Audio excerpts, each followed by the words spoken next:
COVID-19 yang sudah setahun ada di Indonesia ini. Mudah-mudahan kita selalu sehat begitu ya. Malam ini bersama-sama kita akan simak diskusi tentang vaksinasi COVID.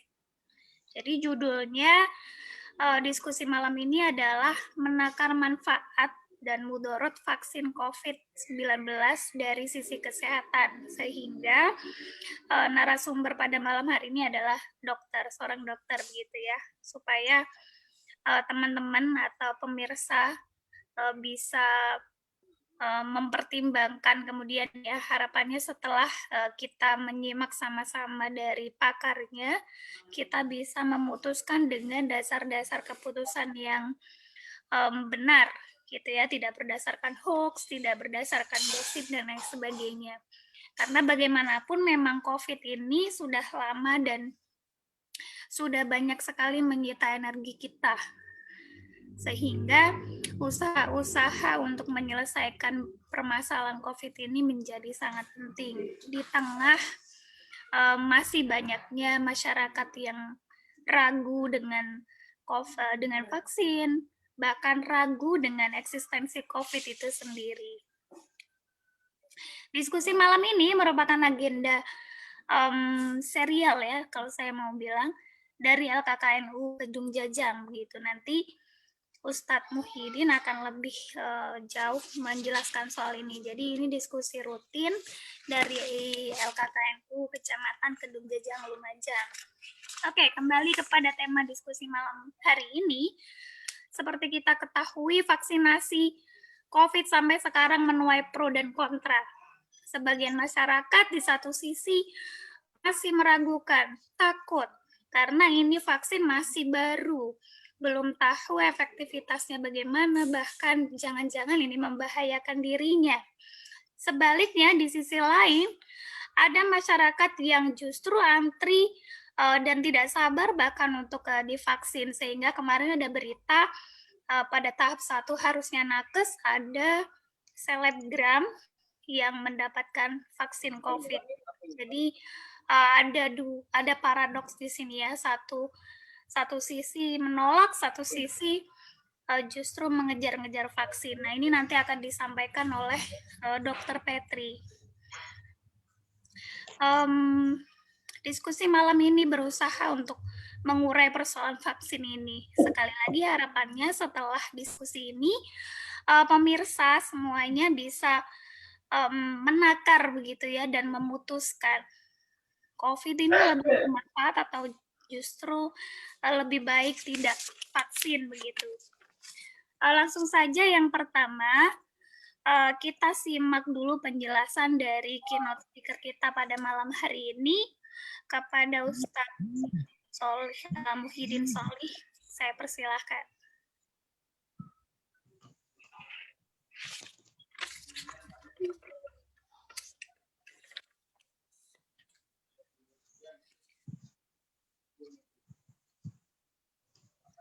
Monggo Ustadz, ngapunten mic-nya belum di-unmute.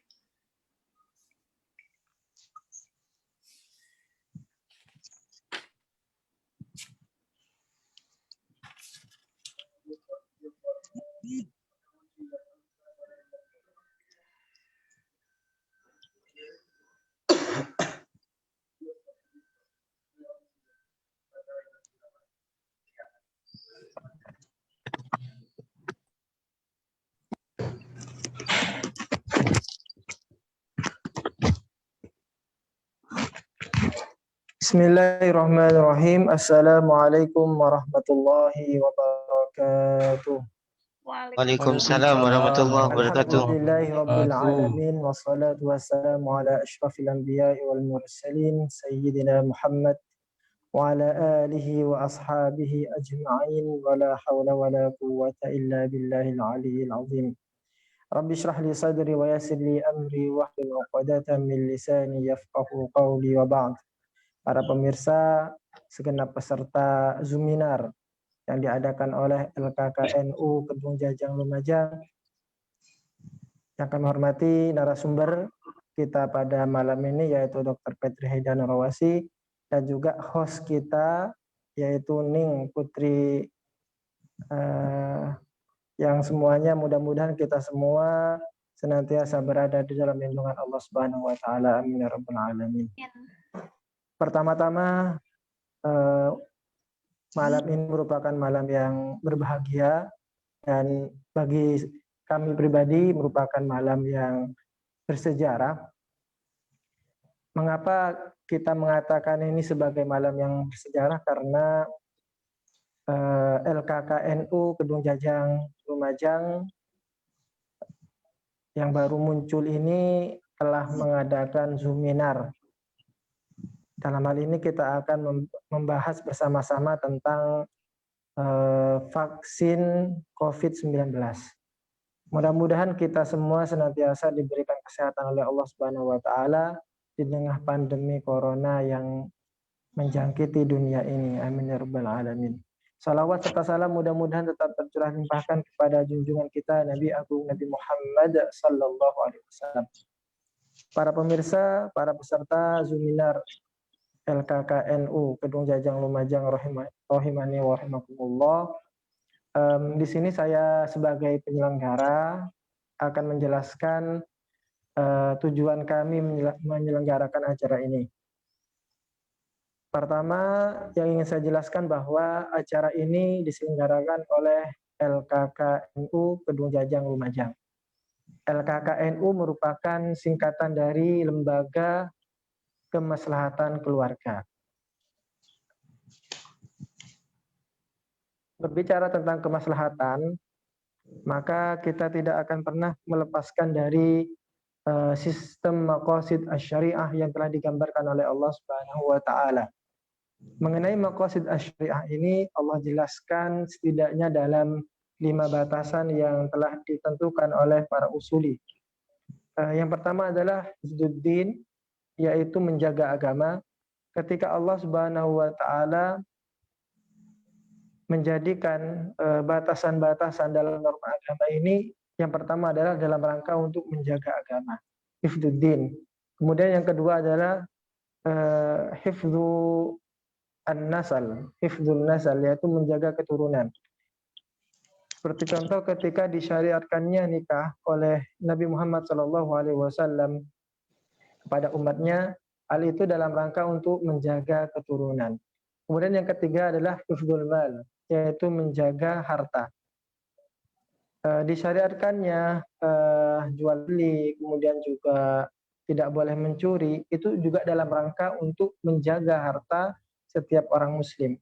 Kemudian yang ketiga dan yang keempat adalah hifdzul akal, yaitu dalam rangka untuk menjaga akal manusia. Satu misal diharamkannya khamr, itu dalam rangka untuk hifdzul akal. Dan yang terakhir yang tak kalah pentingnya adalah hifdzun nafas, yaitu menjaga jiwa. Menjaga jiwa itu merupakan salah satu batasan-batasan yang Allah gambarkan di dalam Al-Qur'anul Karim. Nah, salah satu rangkaian di dalam hifdzu an-nafas ini, yaitu menjaga jiwa, adalah menjaga kesehatan kita. Menjaga kesehatan kita itu dimulai dari kita sendiri, baru setelah itu mulai dari lingkup yang paling rendah, yaitu lingkungan keluarga, dan begitu seterusnya.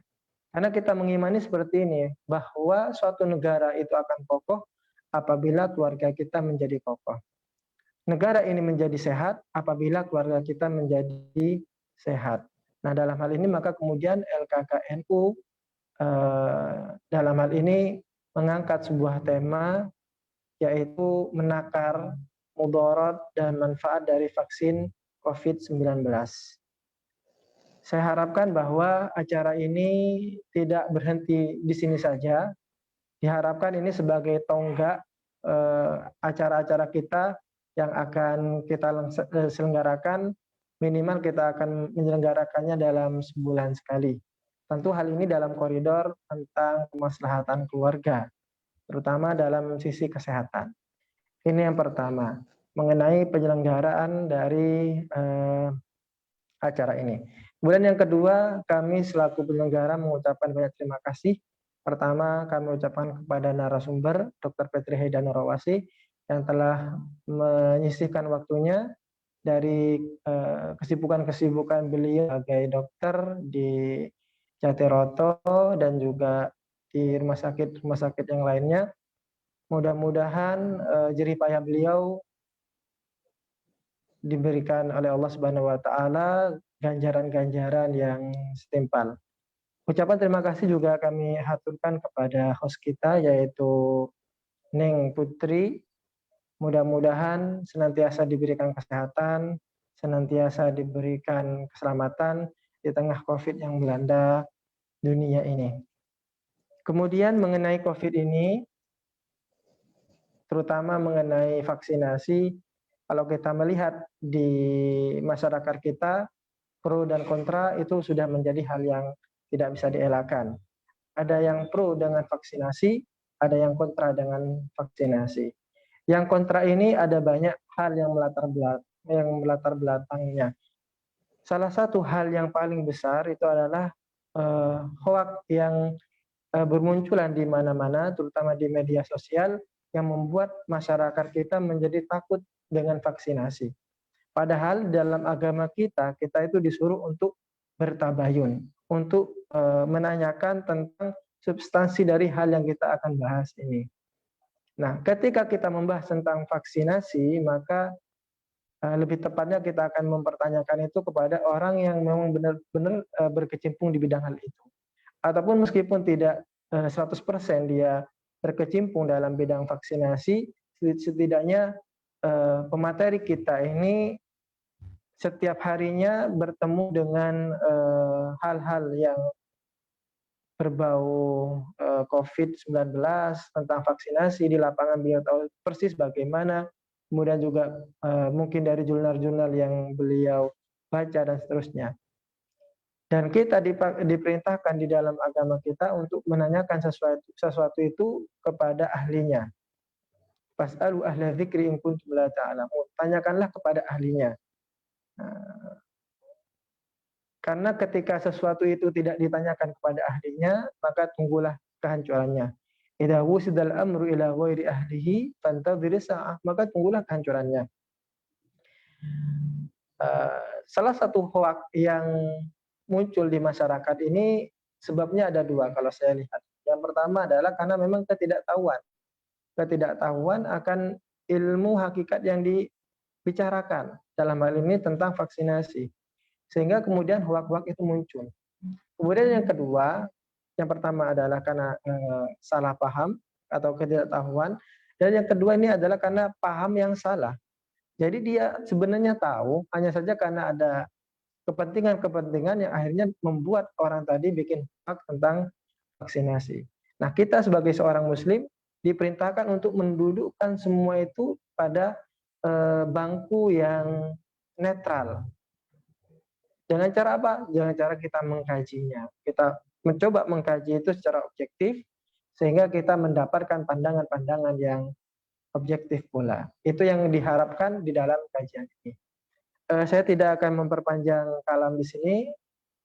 Selamat menyaksikan ataupun mengikuti acara Zoominar yang diadakan oleh LKKNU Kedung Jajang Lumajang ini. Mudah-mudahan ada manfaatnya. Diharapkan dari acara ini kita mendapatkan setidaknya ilmu tentang bagaimana hakikat vaksinasi COVID-19. Ini saja yang bisa saya sampaikan. Kurang lebihnya mohon maaf. Akhiran wassalamualaikum warahmatullahi wabarakatuh. Waalaikumsalam warahmatullahi wabarakatuh. Suatu negara kokoh jika keluarga kokoh. Suatu negara sehat jika keluarga sehat. Maka penting sekaligus agak berat ya membahas tentang vaksinasi COVID yang memang pro kontranya ini sangat keras sampai sekarang. Dr. Petri juga sempat mengatakan, Putri ini kayaknya pembahasannya terlalu berat karena masyarakat sebagian besar masih meragukan vaksin atau bahkan menolak, dan itu memang nyata. Banyak wali santri juga di pondok pesantren itu menyatakan tidak bersedia jika ada anaknya. Nah, jika ada nanti vaksinasi di pesantren, anak saya bawa pulang, saya nggak mau nanti anak saya kenapa-kenapa dan lain sebagainya. Bahkan rela di penjara daripada divaksin dan lain sebagainya. Karena saking ketakutannya dengan vaksin dan ketakutan bahwa vaksin akan justru membahayakan. Jadi nanti Dokter Petri akan menjelaskan, benar nggak sih vaksin itu berbahaya?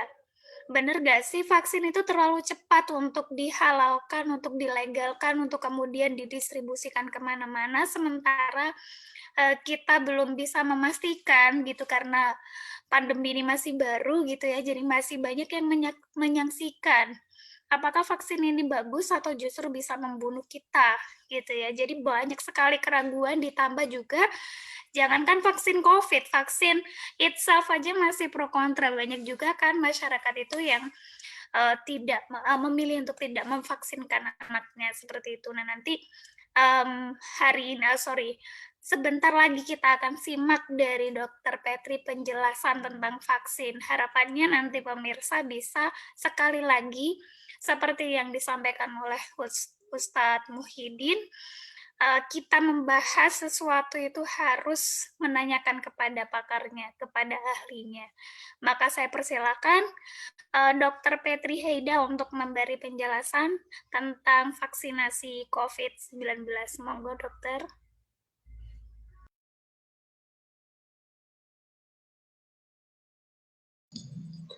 Udah masuk suara saya?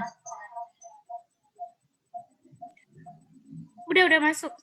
Sudah masuk ya? Oke. Gambarnya belum masuk. Share. Assalamualaikum warahmatullahi wabarakatuh.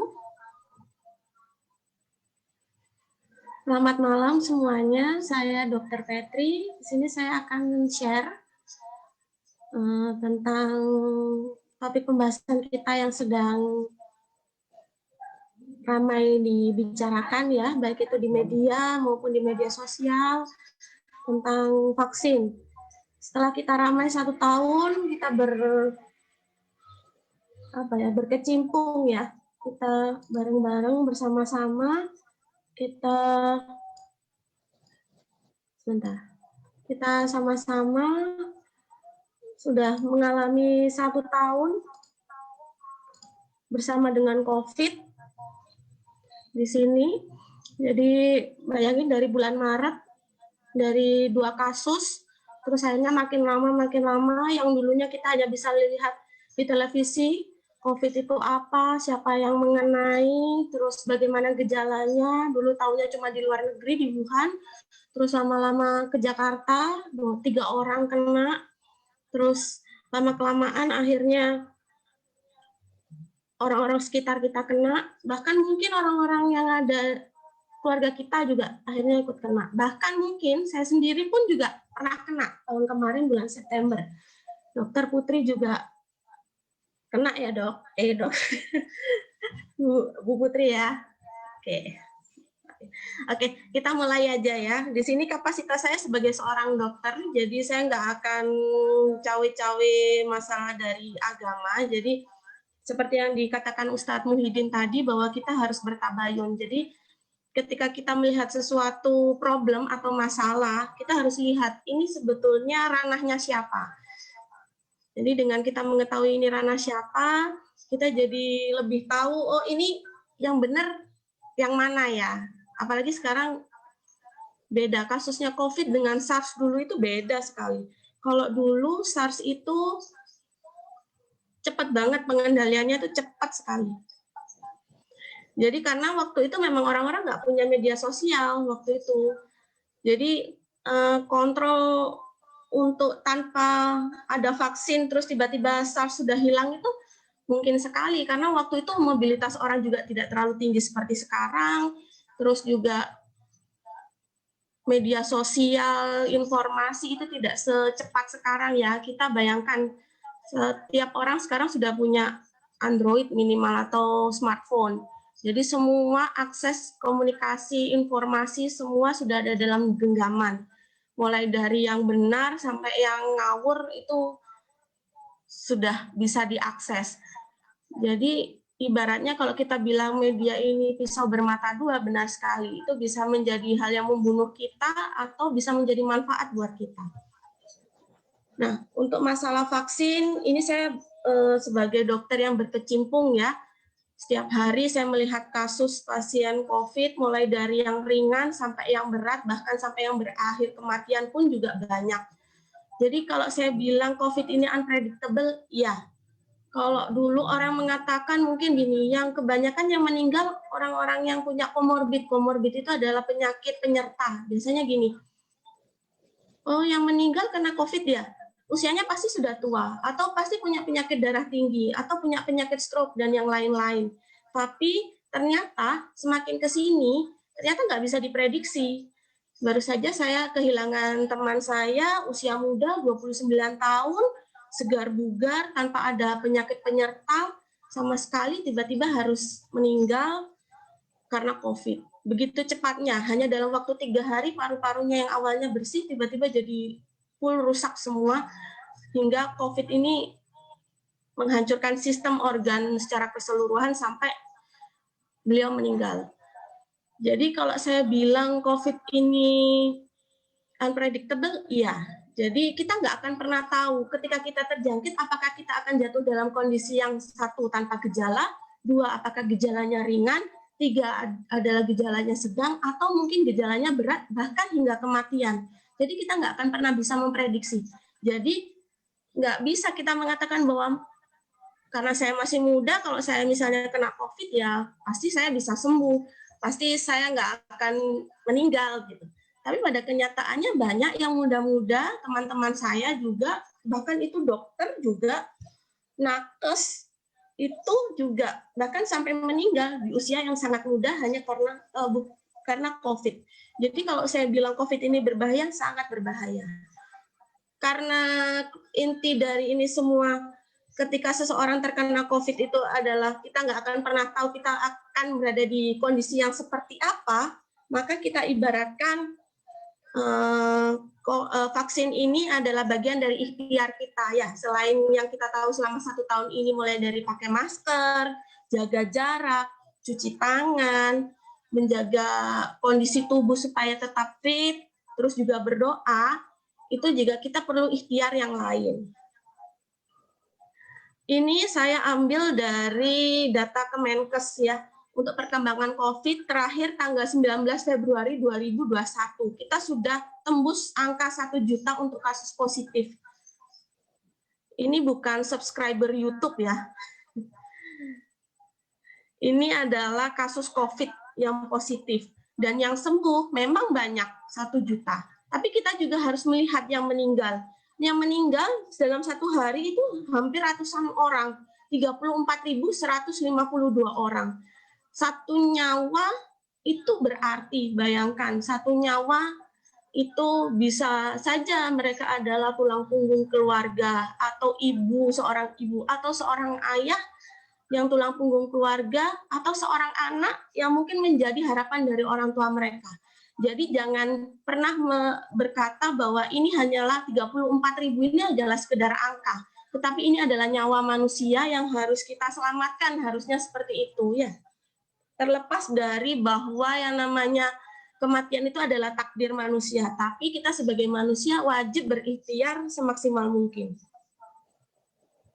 Nah, alhamdulillah setelah 1 tahun kita berkutat dengan COVID dan para ilmuwan sudah melakukan penelitian yang begitu kerja keras ya untuk kita semua, dan dalam 2021 ternyata vaksin bisa dikeluarkan.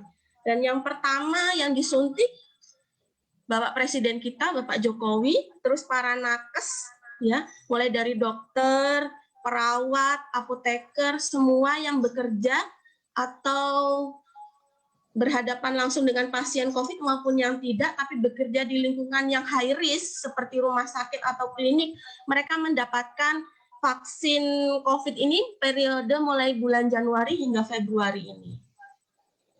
Jadi vaksin ini dilakukan 2 tahap. Yang selama ini yang sudah dilakukan selain Pak Jokowi sudah disuntik, yaitu para dokter, nakes, dan yang lain-lainnya sudah.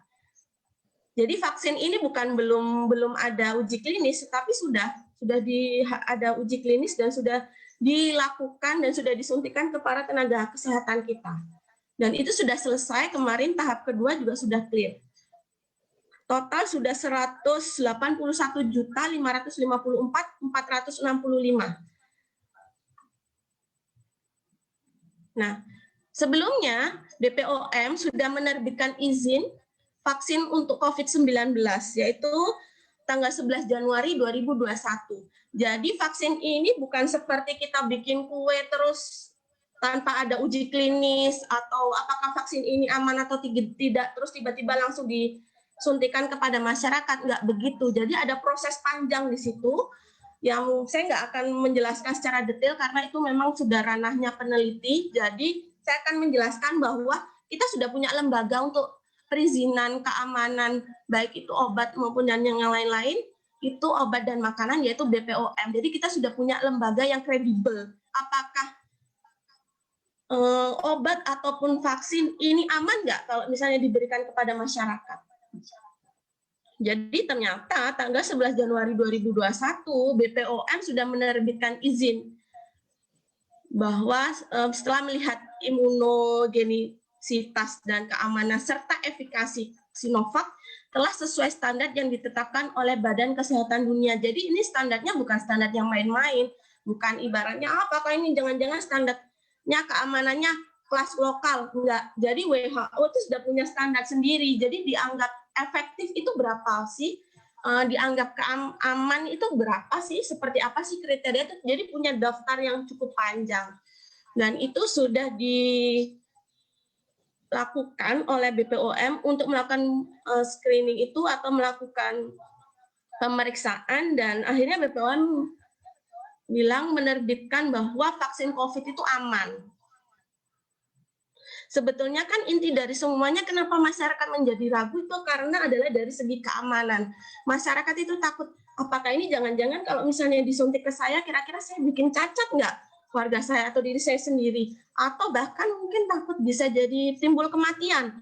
Atau bahkan yang saya dengar itu kalau misalnya saya disuntik vaksin COVID, nanti saya bisa kena COVID. Jadi ini nanti yang akan saya jelaskan.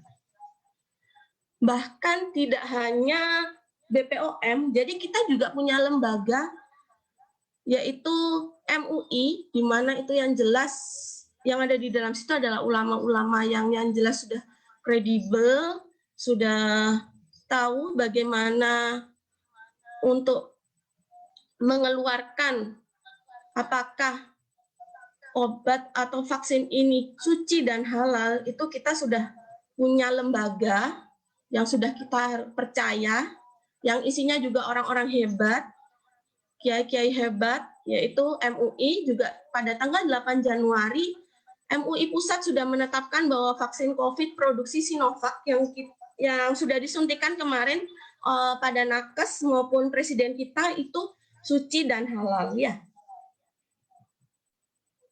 Bahkan yang pertama itu Presiden Jokowi sudah vaksin yang kedua, sudah dilakukan vaksin yang kedua. Jadi vaksin ini bukan berkali-kali gitu, bukan. Jadi dia itu ada 2 kali suntikan. Yang pertama nanti selang 2 minggu akan disuntikan ke yang tahap kedua, jadi booster. Jadi untuk memberikan efikasi maksimal atau efek yang maksimal dari suntikan yang pertama itu tadi. Jadi presiden kita juga disuntik yang sama dengan kita. Jadi kan ada yang berita yang hoax yang mengatakan jangan-jangan yang disuntikan Pak Jokowi itu beda dengan yang disuntikan kepada nakes atau masyarakat. Sama. Jadi kita pakai Sinovac. Sinovac itu memang dari China. Memang efektivitas. Jadi efektivitas itu ibaratnya itu keampuhan, walaupun cuma 60%, tapi cukup aman. Jadi aman sekali diberikan. Karena ini bukan vaksin yang hidup. Jadi siapa saja yang sudah divaksin? Presiden kita sudah divaksin. Presiden Turki juga menggunakan Sinovac, sama.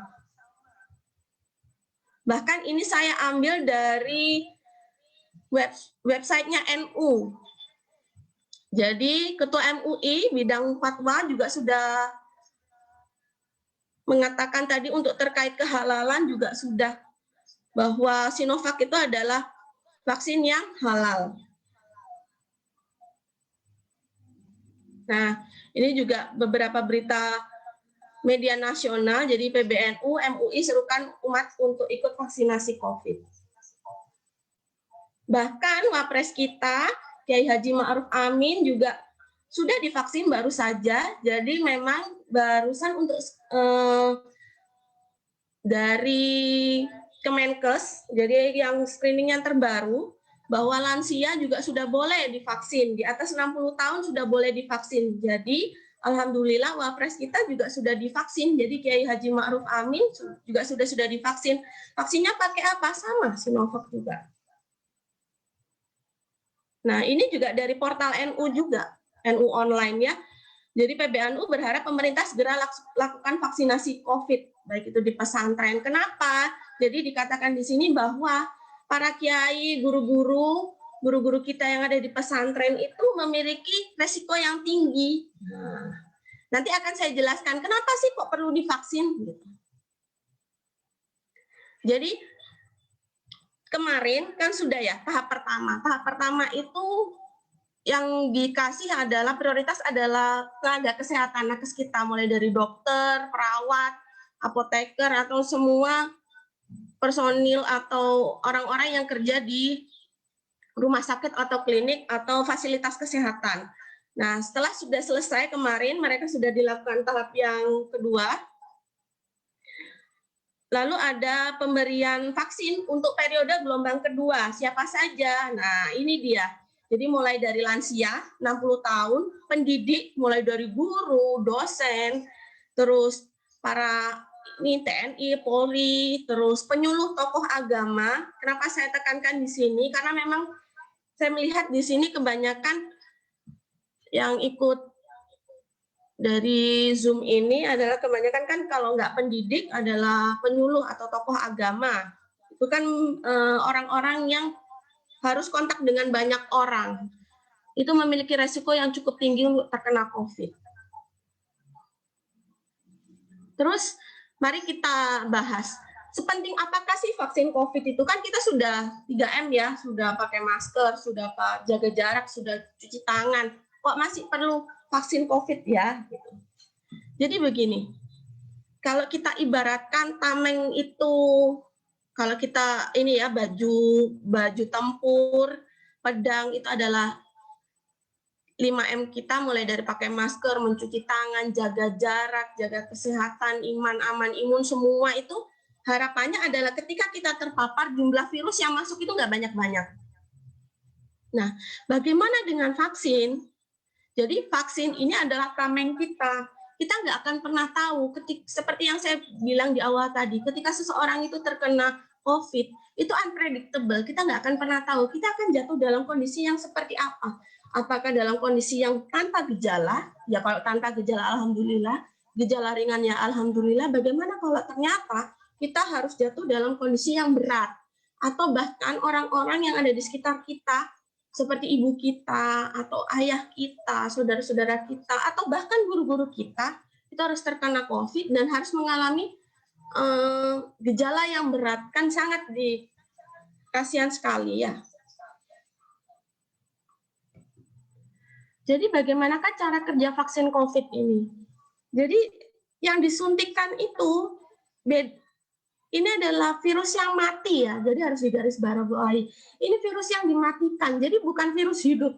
Kalau kata orang-orang, saya dengar hoax itu yang di luar sana itu adalah, yang nanti yang disuntikkan itu adalah virus yang hidup, nanti bikin kita jadi justru terkena COVID kalau disuntik. Nggak begitu, ini beda. Jadi virus,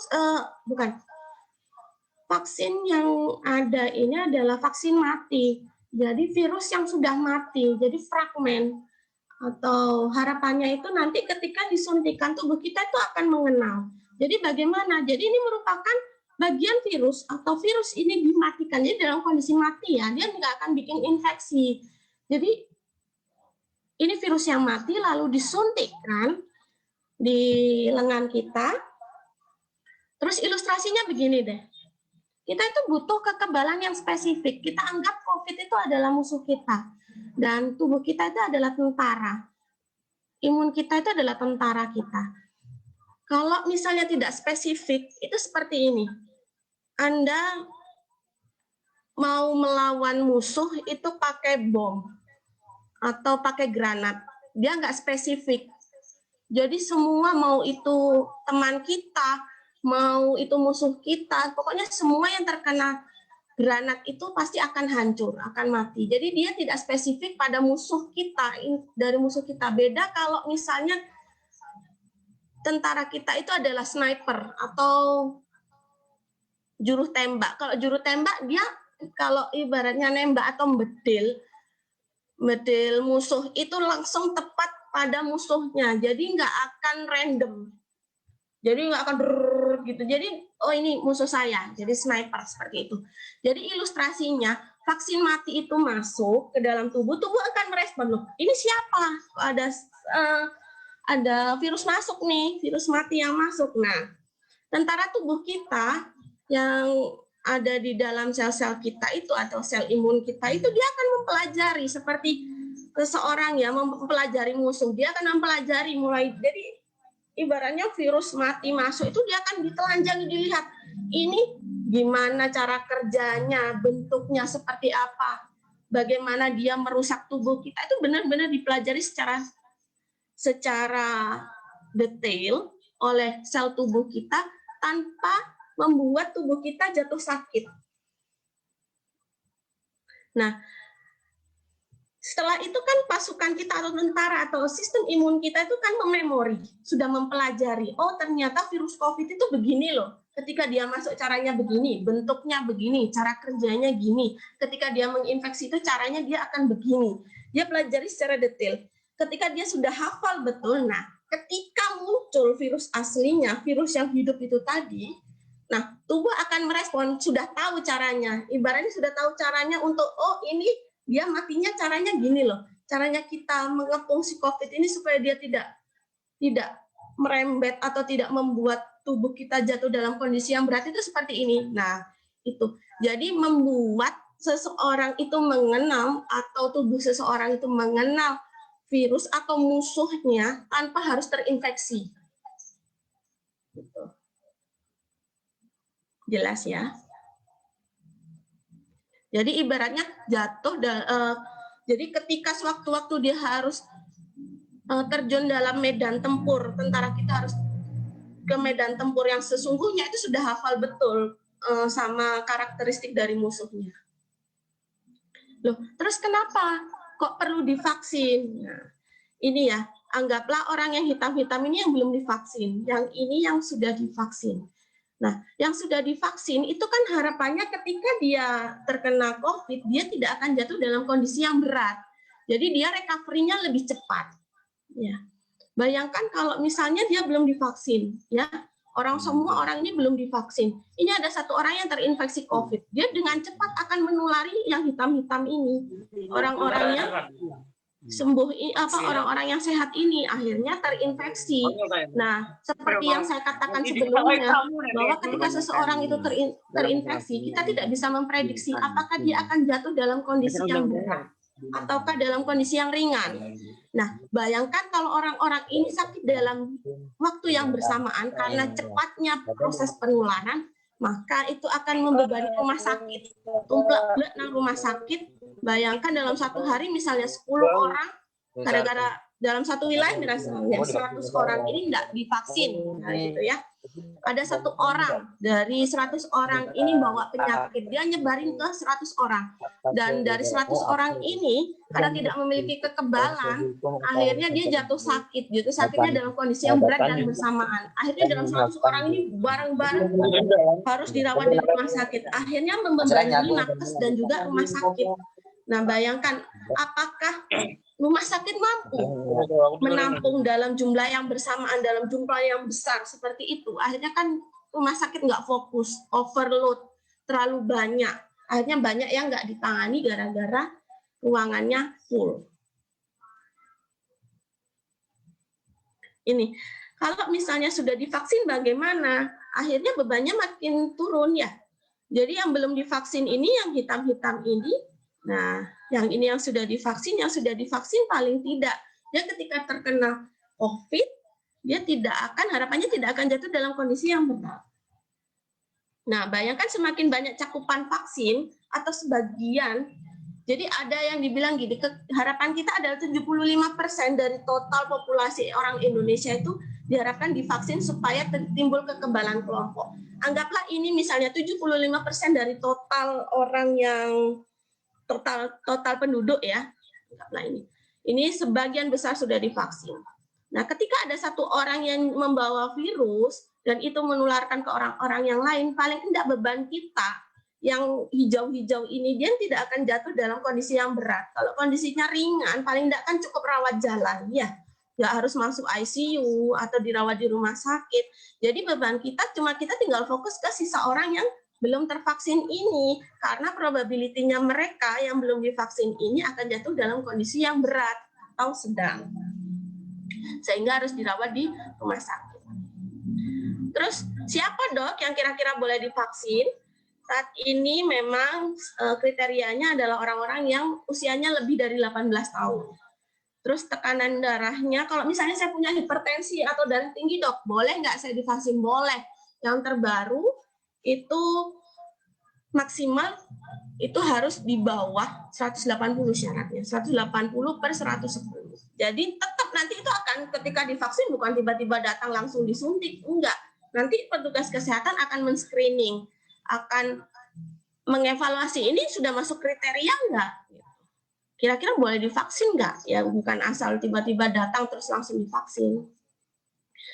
Terus yang sudah pernah kena COVID kira-kira boleh nggak divaksin lagi? Boleh, boleh. Jadi lebih dari 3 bulan sudah dinyatakan sembuh, misalnya kayak saya, ini sudah nakes yang sudah bulan September kena. Jadi kan sudah lebih dari 3 bulan nih saya kena COVID. Kira-kira saya boleh nggak divaksin? Boleh, saya boleh divaksin.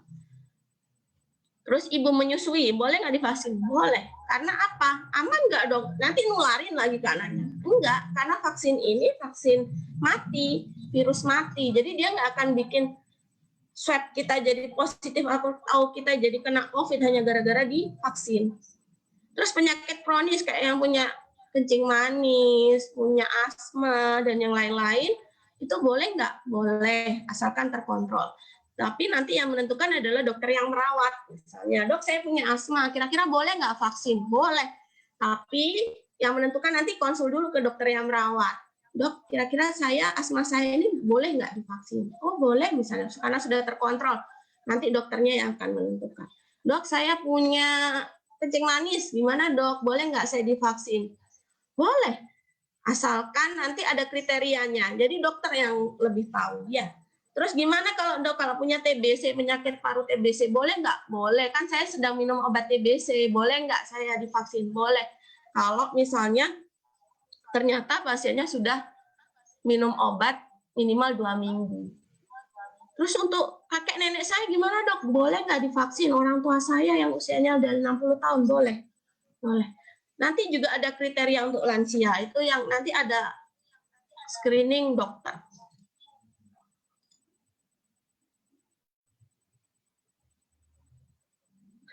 Jadi nanti itu pas kok nggak keluar ya. Jadi sebetulnya ini nggak keluar, nggak nampak di sini. Jadi ada form, jadi kayak kertas gitu, dia isinya adalah poin-poin yang harus masuk, yang harus ditanyakan kepada orang yang akan divaksin nanti. Jadi nggak semerta-merta pas orang datang terus langsung disuntik, ngantri terus langsung coblos satu-satu, enggak. Pasti nanti petugasnya akan men-screening dulu, akan menanyai usianya berapa, punya penyakit apa sebelumnya, terus nanti pasti diperiksa dulu tensinya, nadinya, semuanya akan diperiksa secara sistemik. Kalau punya penyakit misalnya, oh saya punya kanker dok, saya punya kanker jinak, saya sudah boleh vaksin, mana surat pengantarnya? Jadi nanti ada surat pengantar, mungkin dari orang-orang yang dengan penyakit khusus, dia harus butuh surat pengantar dari dokter yang merawat bahwa mereka sudah layak untuk divaksin.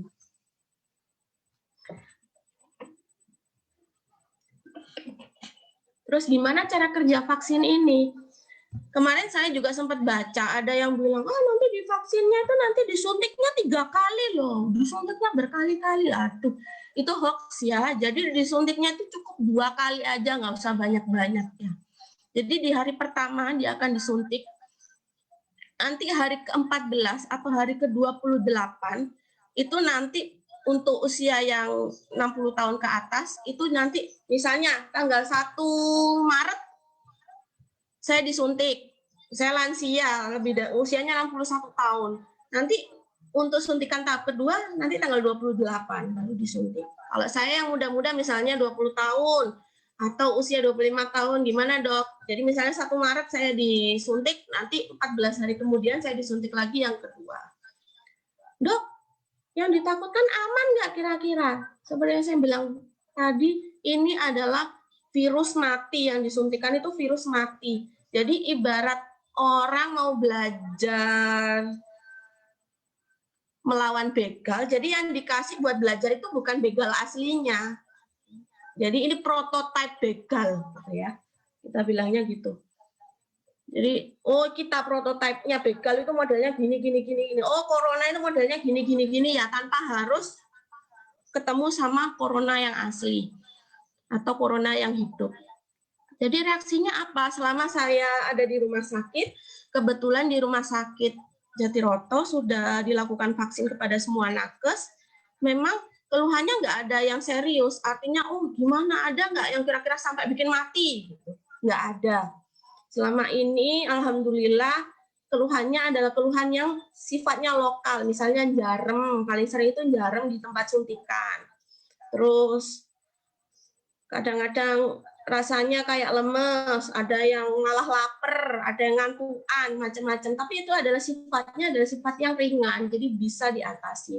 Yang ditakutkan kan sebetulnya orang-orang kan sebetulnya enggak, apakah semua vaksin itu tanpa ada efek samping? Semuanya ada efek sampingnya, nggak usah vaksin COVID ya. Vaksin yang biasanya diberikan ke adik-adik kita yang bayi-bayi itu pun ada kan, ada bengkak di bahu atau bekas suntikan, kadang-kadang kalau malam agak sumer-sumer atau panas, itu kan reaksi lokal ya. Nanti kan dikasih obat sama bidannya biasanya kayak gitu. Itu reaksi-reaksi yang tidak mengancam nyawa, artinya bukan efek samping yang berat. Jadi kira-kira seperti yang dikatakan, yang paling sering beredar itu adalah hoax-hoaxnya itu vaksin Sinovac ini kira-kira bikin kita kena COVID nggak? Enggak. Jadi ini tidak akan menyebabkan COVID dan tidak akan menyebabkan PCR positif. PCR positif itu artinya ada virus yang hidup di situ, yang menginfeksi. Sampai saat ini nggak ada. Jadi yang dikena di vaksin COVID terus tiba-tiba jadi positif. Kemarin ada beberapa nakes yang habis divaksin COVID, terus ngeluh greges-greges, yang lain-lain, ternyata waktu di swab ya negatif, artinya yang nggak bikin jadi kena COVID. Terus kemarin ramai dibicarakan, kemarin ada Bupati Sleman yang sudah divaksin COVID, akhirnya ternyata dia confirm COVID. Nah ini akan saya jelaskan. Jadi ceritanya kan beliau ini divaksin tanggal 14 bulan 1 2021. Terus timbul gejala batuk. Jadi ternyata dari tanggal 14 ke 20 berarti 6 hari ya. Terus terkonfirmasi tanggal 21 ya, kira-kira seminggu. Nah, masa inkubasi, jadi masa inkubasi itu adalah masa ketika virus itu masuk tapi kita masih belum menunjukkan gejala. Jadi virusnya masih berkembang biak di situ. Itu rentan 2 sampai 21 hari. Jadi kita hitung mundur. Dia dikatakan confirm itu kira-kira kan, jadi gini, vaksin COVID itu enggak tiba-tiba langsung bikin kita kebal ya. Jadi gini, kalau misalnya kita disuntik hari ini, kira-kira kita pulang dari suntikan itu kira-kira aku nggak perlu pakai masker, aku jalan-jalan aja terus aku langsung kebal gitu. Enggak. Jadi vaksin itu ketika disuntikkan dia perlu waktu. Jadi sistem tubuh kita seperti tentara kita itu kan nggak mungkin ya, tentara itu jadi tentara yang lihai berperang hanya cukup butuh waktu 1 hari, kan nggak mungkin ya. pasti butuh waktu beberapa hari untuk dia belajar mengenali musuhnya, baru dia bisa dikatakan tentara yang lihai. Sama dengan vaksin ini. Vaksin ini butuh proses. Karena apa? Tubuh kita pun juga butuh proses untuk mengenali si COVID ini. Jadi kalau tiba-tiba dia 6 hari kemudian kok PCR-nya jadi positif, nah paling kemungkinan, oh berarti vaksinnya nggak efektif dong. Nah, jadi vaksin ini baru efektif setelah 28 hari setelah suntikan kedua. Jadi kalau dia tiba-tiba 6 hari kemudian setelah vaksin tiba-tiba jadi positif, kira-kira kenapa ya? Ya jangan disalahkan vaksinnya. Karena apa? Ya waktu itu memang vaksinnya masih belum terbentuk atau ibaratnya vaksin ini belum cukup optimal. Efeknya belum optimal karena kan belum, sistem kekebalan tubuh kita itu belum punya cukup waktu untuk bisa lihai ibaratnya. Nah, jadi kemungkinan dia terkena sebelum atau sesudah divaksin itu. Jadi bukan habis disuntik terus jalan-jalan terus nggak pakai masker, gerombol-gerombol sama temannya, ya nggak gitu juga. Karena yang disuntikkan itu kan tubuh kita perlu merespon beberapa hari ke depan untuk bisa optimal. Jadi dia baru kapan dong dok baru muncul kekebalan tubuhnya? Kalau kita misalnya baru disuntik ternyata masih nggak bikin kita kebal, ternyata memang butuh waktu setelah dosis kedua. Jadi misalnya saya ya usia 30 tahun saya disuntik tanggal 1 Maret. Terus suntik kedua itu tanggal 14 Maret. Jadi 28 hari setelah tanggal 14 Maret suntikan yang kedua itu baru tubuh saya akan merespon dengan optimal antibodinya. Jadi begitu ya. Jadi bukan artinya ketika divaksin COVID terus kita secara instan akan kebal, enggak juga. Jadi begini loh, prinsipnya semua vaksin baik itu vaksin COVID atau vaksin apapun ya, intinya vaksin itu bukan membuat kita jadi kebal. Artinya nggak bakalan kena COVID sama sekali, enggak. Jadi ini membuat tubuh kita mengenali, jadi membuat tubuh kita membentuk tentara yang lihai. Dengan harapan ketika kita terpapar COVID yang sesungguhnya, tubuh kita itu sudah tahu apa yang harus dilakukan, sehingga kita tidak akan jatuh dalam kondisi yang berat. Kenapa? Karena kita tidak akan pernah tahu ketika kita kemasukan COVID, kira-kira kita bisa survive apa enggak, itu doang intinya. Jadi bukan tidak ada manfaat, ada manfaatnya.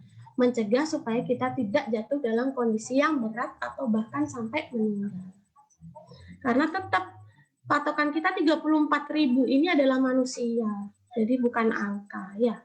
Kalau ternyata 34.000 atau ratusan orang kemudian ini bisa kita cegah, bukan cegah ya, bukan melawan takdir ya, tetapi paling tidak itu tidak jatuh dalam kondisi yang demikian harus sampai tersiksa di rumah sakit. Mungkin dengan vaksin ini paling tidak adalah ikhtiar kita secara bersama-sama, selain kita menggunakan masker, cuci tangan, dan jaga jarak, kita juga secara bersamaan kita bisa ikhtiar lewat vaksin ini. Jadi nggak bisa, jadi pandemi ini di mana-mana namanya pandemi, itu nggak bisa hanya satu ikhtiar saja, jadi harus banyak ikhtiar yang harus dilakukan. Jadi vaksin ini merupakan salah satu ikhtiar. Jadi bukan satu-satunya ya, bukan satu-satunya senjata, tetapi ini merupakan pelengkap selain pakai masker, jaga jarak, cuci tangan. Ya, demikian. Saya kembalikan lagi ke Bu Putri.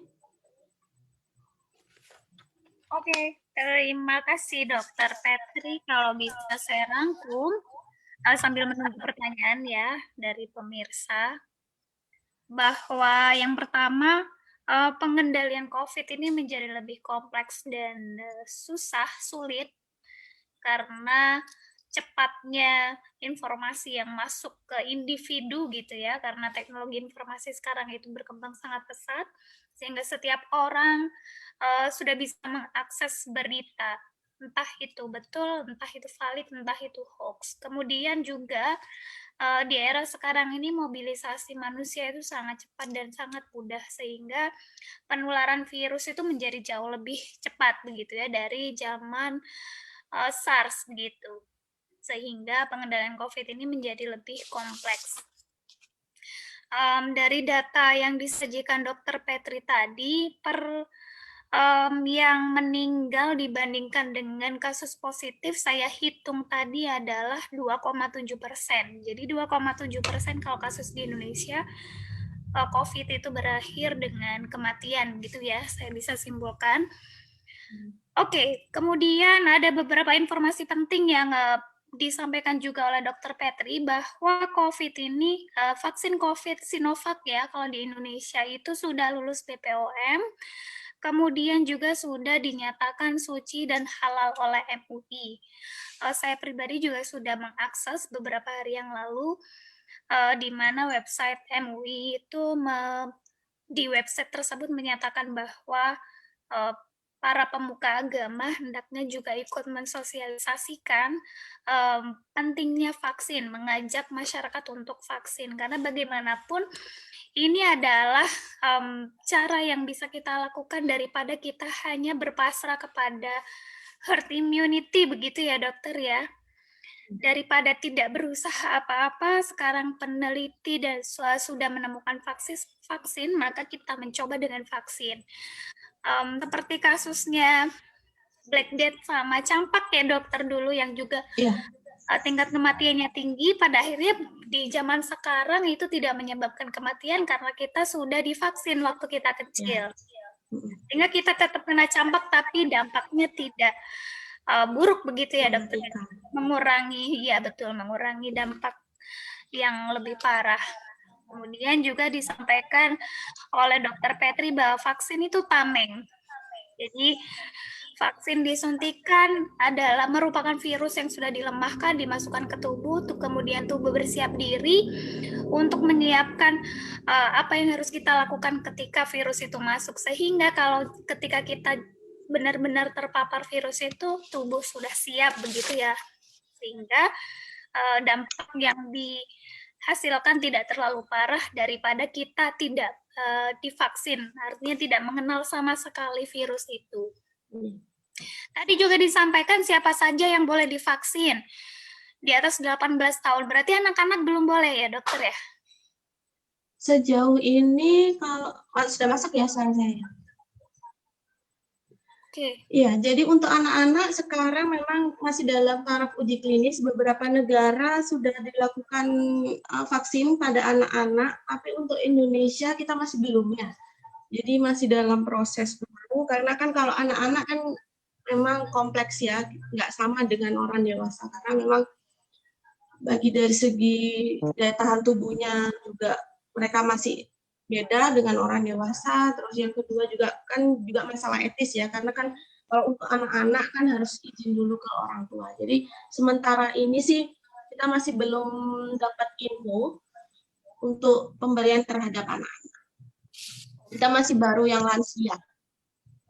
Oke, di atas 18 tahun, tensi di bawah 180, penyintas COVID yang sudah sembuh lebih dari 3 bulan, kemudian ibu menyusui juga aman ya dokter.